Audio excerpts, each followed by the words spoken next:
Sophie, vos parents étaient commerciaux, Tous les deux. VRP, c'est ça? VRP, maman est toujours d'ailleurs une commerciale, hors pair toujours sur la route, VRP cosmétique et le papa agent commercial dans import-export de bois tropicaux. Depuis que vous êtes toute petite, enfin, Depuis que je suis toute petite, depuis que je suis née. Vous êtes fille unique, vous avez des frères et sœurs? Je suis fille unique. Ouais. Il vous en manquait? Il m'en manquait. Plus le père que la mère, je dirais.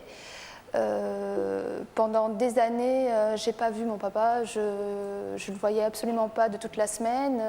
J'attendais le soir avec maman. À l'arrivée, il était, je crois, à 20h, peut-être même plus, je me souviens pas. Donc je rentrais toute seule de l'école, toujours... Ce qu'on appelle une enfant à la clé, avec votre petite clé. Voilà, exactement. Je me débrouillais, je faisais ce que j'avais à faire. Je n'avais pas quelqu'un derrière moi en train de me dire « Bon, ben, tu vas te brosser les dents, est-ce que tu as pris ta douche, tu as fait tes devoirs ?» Non, il n'y avait pas de tout ça. Elle rentrait et lorsque mon père, normalement, devait rentrer, j'avais l'assiette en face et puis j'attendais, je voyais rien. Et 10h du soir, je me disais « Bon, ben... tant pis, hein, il ne viendra pas. » Et puis je partais. L'envie de pleurer, je ne pleurais pas parce que très fière déjà à l'époque. Et je me disais, bon, ben, il rentrera plus tard. C'est ce que je ressens aussi vis-à-vis de ma puce. Elle en a gros souvent quand je pars, mais elle ne versera pas une larme, quoi. Vous l'avez fait payer à vos parents? Oh, oui. Plus, quand j'étais petite, je crois que la communication était très importante avec mes parents. Ils me parlaient énormément. Bon, comprendre, c'est une chose, l'accepter, c'en est une autre. Donc je ne l'acceptais pas, évidemment. Et à partir de l'adolescence, quand ils savaient que je devais rentrer vers telle heure du lycée, évidemment, je rentrais plus tard, histoire qu'ils s'inquiètent. Justement, quand ils étaient là, je faisais exprès. Ensuite, c'était le week-end, alors qu'ils étaient tous les deux tranquillement en train de faire quelque chose. Et quand j'avais la chance de les avoir réunis tous les deux, il pleuvait. Et c'était vraiment la tempête dehors. Je faisais exprès de m'échapper, de m'en aller. Et voilà, comme ça, tu comprendras bien que... Pour les culpabiliser et leur faire sentir le poids de l'absence. Exactement. Est-ce que vous avez réussi à régler ce problème tous les trois au bout d'un moment? On a réussi à régler ce problème. De toute façon, il n'y a pas eu, je dirais... ça a été avec mon père beaucoup plus difficile puisque lui, je ne le voyais pas vraiment toute la semaine. Maman s'arrangeait pour être là, de toute façon au téléphone. Ensuite, elle se débrouillait, puisqu'à l'époque, il n'y avait pas les portables, donc elle me téléphonait, elle essayait de voir comment ça allait, elle me préparait les choses, donc je me suis un peu, je dirais, je n'étais pas vraiment seule. Pas vraiment seule, non. Un mot à propos de ce que vous pensiez de vos parents. Est-ce qu'il vous est arrivé de penser que vos parents agissaient égoïstement par rapport à vous? Oui. J'y ai pensé. Le manque d'écoute, je crois, est à peu près présent quand on arrive et qu'on est seul le soir. Vous étiez souvent seul, hein, vous n'étiez pas comme votre fille qui était avec vos parents, par exemple. Voilà. Ah non, moi j'ai toute ma famille qui est vraiment en dehors ou assez loin en France, donc personne à côté, pas de nounou, pas de tante, pas de grand-père ou de grand-mère à côté qui venait m'aider, donc j'étais livrée à moi-même. Vous avez grandi plus vite que les autres, vous pensez? Différemment des autres? Oui, bien sûr. Ça m'a rendue beaucoup plus à l'aise, je dirais, dans des situations où qui étaient complètement... J'ai un exemple, je faisais des études de piano au conservatoire à Bordeaux et un jour je me suis retrouvée dans une alerte à la bombe. Je devais avoir 7-8 ans. Et tous les enfants couraient partout, j'avais terminé mes cours et je me suis retrouvée avec une gamine plus jeune que moi. Et la personne qui venait nous secourir, j'ai dit « mais qu'est-ce qu'on fait ?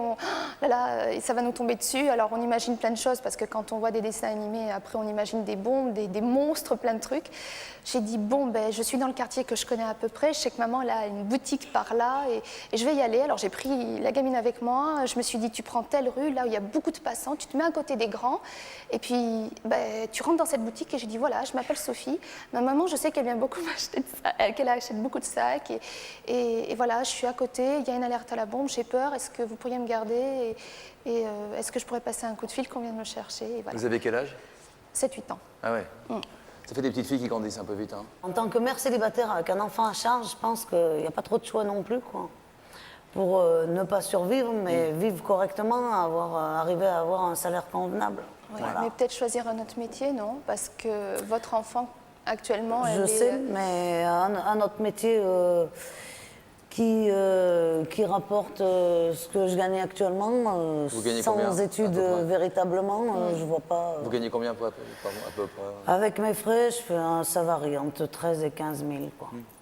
Vous n'avez pas peur un jour que votre fille, elle vous juge et elle vous dise, tu sais, tu m'as vachement délaissé, tu t'es pas occupée de moi. Quand j'avais envie, le soir, j'avais un pense problème pas, à l'école et tu n'as pas été là pour que je t'en parle. Et c'est les parents qui prennent un peu le relais, les grands-parents. Je pense déjà que si elle était mal dans sa peau, ses résultats scolaires le reflèteraient. Or, ce n'est pas du tout le cas. Actuellement, ça se passe super bien à l'école pour elle. Elle a parmi les meilleurs résultats scolaires. À chaque fois qu'on se voit, on le vit pleinement. Dès qu'elle monte chez moi en montagne, on va faire du ski ensemble, on va aux champignons ensemble, on fait un maximum de choses ensemble. Surtout Il est l'été, on vrai va partager toutes vos vacances avec elle. En plus. Voilà, l'été, je partage toutes les vacances avec elle aussi. Hein. Qu'est-ce qui pourrait vous faire lâcher votre volant? Ce qui me ferait lâcher mon volant, c'est si jamais, par exemple, elle tombait gravement malade ou une déprime, ou voilà. Touche du bois. Vous avez des séquelles, vous, psychologiques Vous êtes très marquée, Sophie. Non, je plaisante, non, avec je les suis gens. pas névrosée ni tout ça. Non. J'aurais pu faire plein de bêtises, j'en ai pas forcément faites. Mais la peur du noir. La peur du noir. Ça a été... depuis toute petite, j'ai toujours eu peur du noir, même pour aller au bout de la rue chercher le pain, les légumes, les choses comme ça. Donc, On parle de la nuit, là. voilà, oui, je parle de la nuit.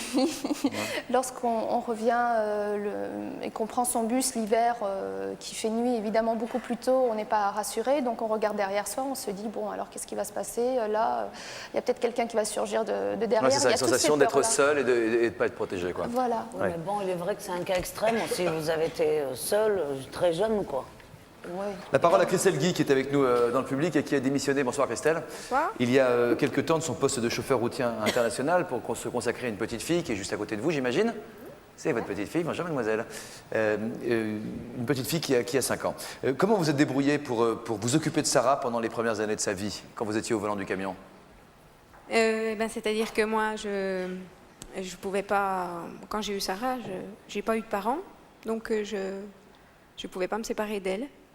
C'était à moi, c'était mon petit bout et il fallait que je l'emmène avec moi. Je n'arrivais pas à la mettre en nounou, donc j'ai décidé de l'emmener avec moi dans le camion. Oui. Je l'ai élevée à peu près 2 ans avec moi dans le camion. Donc la petite est restée avec vous pendant combien de temps? À peu près 2 ans. C'est légal? Non. Votre patron est au courant? Non, tous mes patrons, parce que j'ai fait plusieurs boîtes, Ouais. tous mes patrons, c'est-à-dire que le passager n'est pas assuré, si on a un accident, Bien Valérie.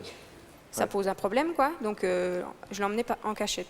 Qu'en pensez vos collègues? Parce qu'il y en a qui ont dû s'en apercevoir quand même. Oui, et ils sont bien chargés de le dire, d'ailleurs. Mais cela dit, j'ai quand même des très bons collègues masculins. Hein. Je ne D'accord. voudrais pas non plus à tous leur jeter la pierre. Que vous a dit votre patron de l'époque une fois que vous aviez été dénoncé, qui vous a demandé si c'était vrai Oui, il m'a dit de m'en aller. Vous a viré quoi? Oui, il m'a pas viré, il m'a demandé de m'en aller. C'est pas pareil. Donc je suis partie. Et puis bien sûr, je suis allée dans une autre boîte où j'ai fait la même chose, hein, l'emmener en cachette. Puis voilà, Jusqu'à quand? jusqu'à l'âge de 2 ans, à peu près.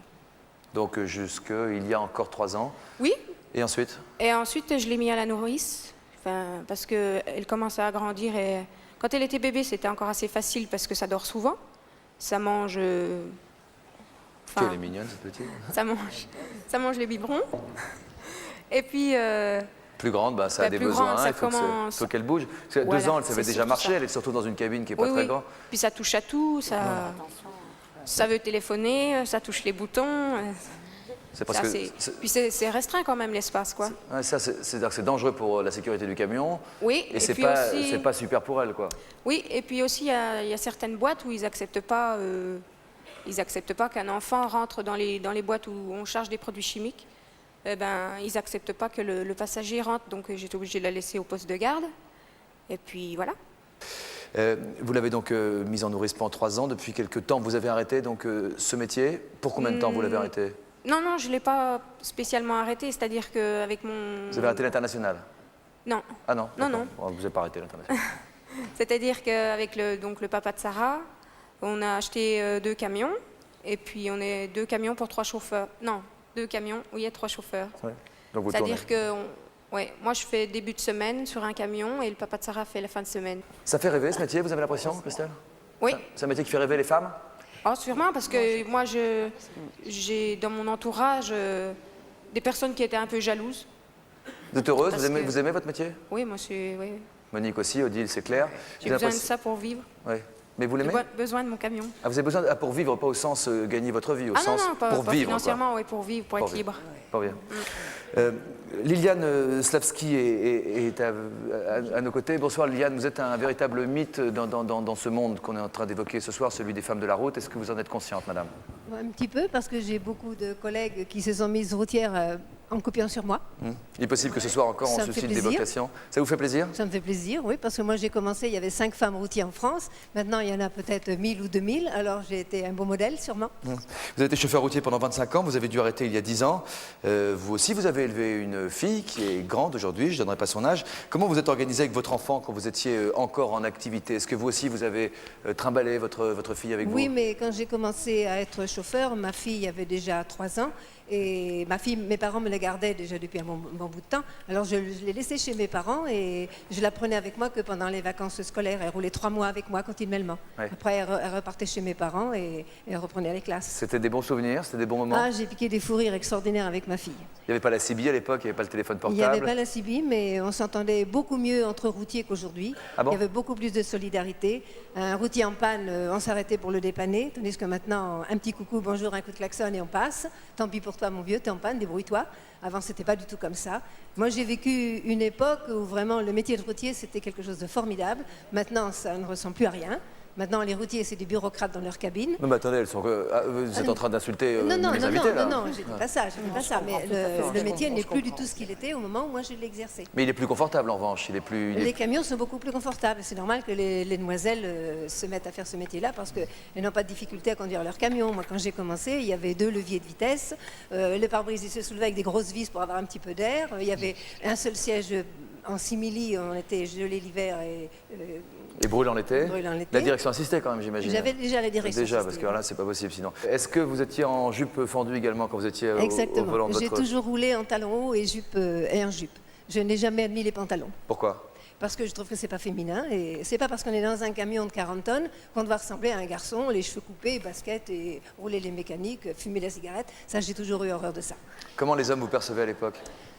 J'ai toujours été respectée et bien considérée par les routiers. Parce qu'à cette époque-là, il n'y avait pas beaucoup de femmes et on m'admirait beaucoup. Est-ce que vous savez que vous êtes à l'origine de la vocation de Monique? C'est ce que Oui, vous de avez- Monique, de Clara qui est à côté de moi, de Renée qui est au Havre et puis certaines autres jeunes filles sûrement. Mais comment vous le savez? Parce qu'elles me l'ont dit. Vous l'avez dit à quelle occasion, Monique? Eh bien, la première fois où nous nous sommes retrouvés, c'était au Mans. Il y avait des courses de camions. À l'époque, ça devait me passionner. C'était au début. Et un jour, j'avais 17 ans. Et c'était l'année 68. Et au lieu de... C'était beaucoup plus joli d'aller faire la Révolution à Tours qu'au Mans, où j'habitais. Et donc, je me rendais à Tours quasiment tous les jours en stop. Et il y a une petite ville qui s'appelle Château-du-Loir. Je la montais à pied pour faire du stop à la sortie. Et j'ai aperçu Liliane, magnifique, Dalida, vous voyez, avec deux grandes boucles d'oreilles comme ça. Un homme était à ses côtés qui était probablement en train de lui donner des consignes pour mieux descendre cette côte qui est très raide. Et j'étais sur le trottoir et je l'ai vue. Elle était au et volant du c'était- camion, alors? Elle était au volant du camion. Gros camion? Ah oui, bien entendu, à semi-remorque. Et moi, je l'ai vue, j'avais 17 ans et nous nous sommes retrouvés. Nous avons calculé tout à l'heure combien d'années après 14 ans. 14 ans après, nous nous sommes retrouvés.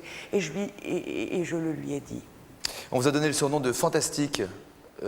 Oui. Comment il est venu ce nom de route? C'est à l'époque où Max Meunier faisait Les routiers sont sympas. Oh, Max. ouais. Et il y avait beaucoup de chauffeurs qui disaient toujours oh, t'es fantastique, t'es une femme fantastique de faire ce métier-là. Et quand j'ai fait les émissions avec Max Meunier, je me suis appelée Fantastique pour que les routiers me reconnaissent. Et c'est resté comme ça. Rien que ça. Vous gardez un bon souvenir de cette période? Encore aujourd'hui, quand vous Aujourd'hui, croisez faut un vraiment- camion et que vous voyez une femme au poste de pilotage, Je l'admire, mais je pleure. Ça me fait beaucoup de peine. Je ne suis pas consolée d'avoir abandonné mon camion et je m'en consolerai jamais. et pourquoi vous continuez pas? Parce que je ne peux pas, j'ai perdu mes parents en 90. J'ai été obligée de les remplacer parce que ma fille possède 8 gros chevaux de trait qui pèsent 1 tonne 300 chacun et elle n'avait personne pour s'en occuper. J'ai sacrifié mon métier pour elle. C'est-à-dire qu'à la fois vous êtes triste et à la fois vous êtes fière, quoi. Vous êtes triste. Oui, je suis fière d'avoir exercé ce métier à une époque qui était très très très difficile. Et quand vous voyez des femmes aujourd'hui qui Je les admire, mais elles ont des camions qui sont tellement modernes que je serais peut-être incapable de les conduire maintenant. Parce que moi, c'était la mécanique proprement dit, et maintenant c'est tout électronique. ça se voit pas à votre physique que vous Pardon, êtes. j'ai pas compris. Ça se voit pas physiquement que vous êtes la reine des mécaniciennes. Parce que la route, ça conserve peut-être, vous voyez. C'est peut-être ça. Est-ce que vous aussi vous avez un nom de route, Odile? Comment? Vous avez un surnom sur la route? Non. Non. Non, je n'ai pas de civil, j'ai pas de Dieu m'en surnom. garde. Dieu vous en garde, c'est votre surnom. C'est pourtant utile la CB sur la route. Comment? C'est pourtant très utile la CB sur la route. Beaucoup moins, Liliane, beaucoup moins maintenant. Maintenant. Tu Avec parles les d'une portables. époque, tu Peut-être. parles d'une époque révolue, et je suis d'accord avec ce que tu disais tout à l'heure. Mais maintenant, tu sais très bien qu'une fille qui est sur la CB, tu sais très bien comment ça se passe. Maintenant, les conversations deviennent très vite graveleuses, Ah oui, et puis elle ne peut pas en placer une, elle peut pas défendre son point de vue. De toute façon, tu sais comment ils sont fortiches derrière leur Maec, hein, on le sait. vrai. On en a coincé quelques-uns à l'occasion comme ça sur des parkings, on les a vus descendre, ils étaient taillés dans des flutiaux. Alors vous savez, Absolument. D'accord, Ah, c'est Léa? exact. D'accord. Exact.